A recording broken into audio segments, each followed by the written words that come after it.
தித்திக்காத கனி தெவட்டாத கனி பிள்ளைக்கனி மட்டும்தான். சரி. ஆமா. அப்படி பிள்ளை இல்லாத வீடு எங்கேயாவது இருக்குமா? அம்மா பிள்ளை இல்லாத வீடு ஒரு வீடு கிடையாதுல. ஆமா. எல்லா வீட்லயும் குழந்தையோட இருக்கணும். கண்டிப்பா குழந்தைன்னு ஒண்ணு வேணும். அப்பா எங்க அம்மாவுக்கு 11 குழந்தை. சரி. நான் 9வது பிறந்தவன். அப்படியா? ஆமா. சரி. சரி. அந்த காலத்துல குழந்தை எப்படி இருக்கும் தெரியுமா? அம்மா எப்படி இருந்துச்சு? 7-8 குழந்தை பெத்து போட்டாங்க. அம்மா பழைய காலத்துல பாட்டி மாதிரி 7-8 குழந்தை பிறந்து பிள்ளை சோப்பிரசவமா நடந்திருக்கு. ஆமா. பிள்ளை வீட்டுல பிறந்திருக்கு. சரி.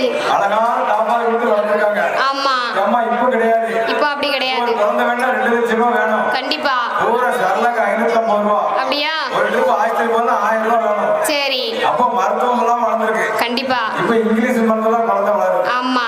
சரி. இன்னைக்கு மாசம் ஆயிட்டீங்கனாலே போதும். அம்மா 40 நாள்ல முதல்ல செக்கப் போறதுதான். அங்க உங்களுக்கு பில்லு போட்டுருவாங்க. 9 செக்கப் முடிஞ்சு 10வது செக்கப்ல ஆமா பிரசவம் ஆயிடும். கண்டிப்பா மாசம் போகணும்ல. சரி.